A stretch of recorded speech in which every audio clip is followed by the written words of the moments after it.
Esther will take a moment to quiet her conscious thinking mind as she invites Abraham, the group of non-physical teachers, to speak this material through her to you. Good morning. Good morning.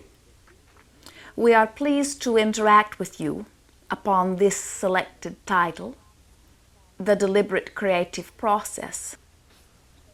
There is perhaps not a subject of greater importance, for upon this recording it is our desire to impart the process for the receiving, the deliberate receiving of whatever it is that you are wanting upon any number of subjects. We have put emphasis upon the word deliberate, for it is our absolute knowing that without exception, each of you as individuals are already attracting to you whatever it is you are getting. There is not an exception to that. Through your thoughts and through your words and through your actions, your words and actions being extensions of your thought, you are attracting everything that you are getting. In short, you invite into your experience through thought. The purpose of this recording is to help you understand how you are getting what you are getting, so that you may be more definitive in your attracting of it, that you may attract those things, more of those things, or all of those things that you are wanting, while you may avoid the attraction of those things which you are not wanting. Always, as we begin to impart our knowledge regarding the deliberate creative process, we meet with resistance, for there are always those who have things in their life experience that they do not want to be there. And so as they hear us say, all things are invited by you, the resistance comes forth, for they say, Abraham, I would not have invited this, for I want it not. And so we must clarify, we do not believe that you have invited it or attracted it or created it on purpose. But we will say to you, you are the inviter, the attractor, the creator of it, for you have done it by giving thought to it. We did not say you did it on purpose. In fact, we will say in most cases you are doing it by default. You are applying laws and processes that you do not understand, reaping results, benefits or disadvantages that you do not understand, and so that is why we have come forth to speak to you the universal laws, that you may understand how you're getting what you're getting, so that you may have some deliberate control in the attraction of that which you are getting. Because most physical beings are not well attuned to the existence of the non-physical world, they want to make everything explainable through physical perception. We would draw a comparison as you are wanting a glass of water. And so you go to your faucet in your kitchen, turn a little knob, hold your glass beneath the faucet, and then you would explain to others, this is where the water comes from. Right. While you understand, without our explaining, that there is much more to the story of where the water is coming from. And so it is with all things that you are experiencing in your physical setting. You are explaining only a little bit of what makes things happen. And we are here to explain to you the rest of it. You have emerged into a physical dimension from your broader non-physical perspective with great intent and purpose. You have come forth because you are first wanting very much this physical experience.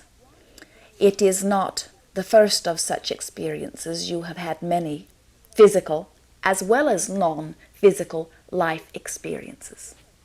And you have emerged into this one because you are wanting to add to that continuing, evolving being that you really are. A being that through these eyes you may not see. A being that through this body and through these physical senses you may not now know, but a being, indeed a part of you, a broader, expansive, growth-seeking, joy-seeking, evolving you. The purpose of this recording is to help you understand that you and you alone are the creator of your experience, that you may be more deliberate in that creation. The reason that we are introducing you to the inner you is because you have agreed to interact with that inner you for the sake of guidance. You may have noticed that as you emerged into this life experience, you did not bring with you memory of that which you have lived before. And there is good reason for that. For you would find yourself spending more time focused into your very vast past than in this very brief now. And so in order to get the most out of the now, you are not remembering all of that past. You may, however, have access to the advantage of the total you by recognizing that that total you exists, and by recognizing that that total you, we refer to it as your inner being, communicates with you and has done from the day you emerged into this physical body. That communication has many varieties, but all of you are receiving the basic communication that comes forth in the form of emotion. All emotion that you feel, without exception, is communication from your inner being, letting you know the appropriateness of whatever you are thinking or speaking or acting in the moment. As you think a thought that is not in harmony with your overall intents, your inner being will offer you negative emotion. As you do something or say something that is not in harmony with who you are and what you are wanting, your inner being will offer you negative emotion. And in like way, when you are speaking or thinking or acting in the direction of that which is in harmony with your intentions, your inner being will offer you positive emotions. There are only two emotions. One feels good and one feels bad. You call them all sorts of different things, depending upon the situation that brought them forth. But as you recognize that this guidance system that comes forth from within you in the form of emotion speaks to you from broader, all-inclusive perspective, then you will recognize that you have the benefit of the intentions that you hold here today. You have the benefit of the intentions that you emerged into this physical body with. You have the ability to factor in all the details of your wants and your beliefs in order to make the absolute appropriate decision at any point in time. The greatest resistance that we are receiving from those we are interacting with here in your environment is that they are not trusting that that which comes forth from within them is the real law or the real rule.